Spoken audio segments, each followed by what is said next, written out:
കൈ കിട്ടിയിട്ടേ സ്കൂളിൽ പോകാന്നായിരുന്നു വിനോദം നേരത്തെ പറഞ്ഞത്. ഇപ്പൊ ഒരു സമാധാനം ഉണ്ടോ? ഓ വേദന ഉണ്ടോ ഇപ്പൊ കൈക്ക്? ഇല്ല. എന്താ തോന്നി? വെച്ചപ്പോ കുഴപ്പമില്ല, ഒന്നും തോന്നിയില്ല. സന്തോഷം തോന്നിയില്ലേ? ഓ ഇനിയിപ്പോ സ്കൂളിൽ പോണ്ടേ നമുക്ക്? ഉം. എന്ന് മുതലാ പോണേ?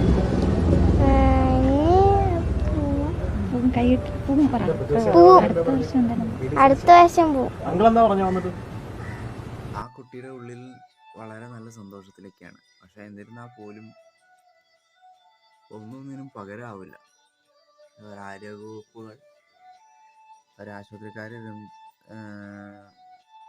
കാണിച്ചൊരു ക്രമക്കേടിൻ്റെ ഫലമാണ്. ഇപ്പോൾ ഭയങ്കരമായിട്ട് വിവാദമായിരിക്കുന്ന സമയമാണ്.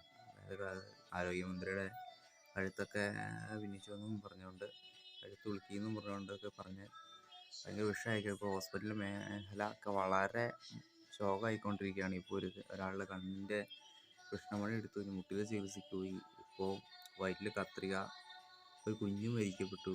ഇപ്പോഴും ഒരു സുരക്ഷയില്ലായ്മ തന്നെയാണ്. എങ്കിലും ആ കുട്ടി ജീവിതത്തിലേക്ക് തിരിച്ചു വരുന്നുണ്ട്. പക്ഷേ പറയുന്നതിൽ വിഷമമൊക്കെ ഉണ്ട്. പക്ഷേ എന്നിരുന്നാൽ പോലും ആ കുട്ടിയുടെ മുഖത്ത് അത്ര വലിയ സന്തോഷങ്ങളൊന്നും കാണുന്നില്ല.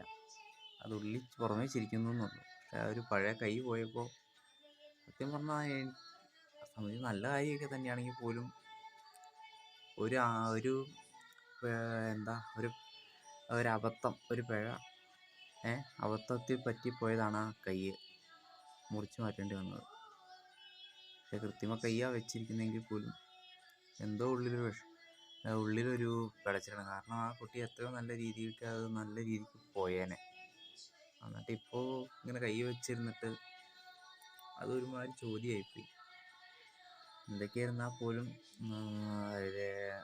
ഇതിനെ സഹായിച്ച VD സതീശൻ, പ്രതിപക്ഷത്തിന് അദ്ദേഹത്തിന് നന്ദി പറയുന്നു.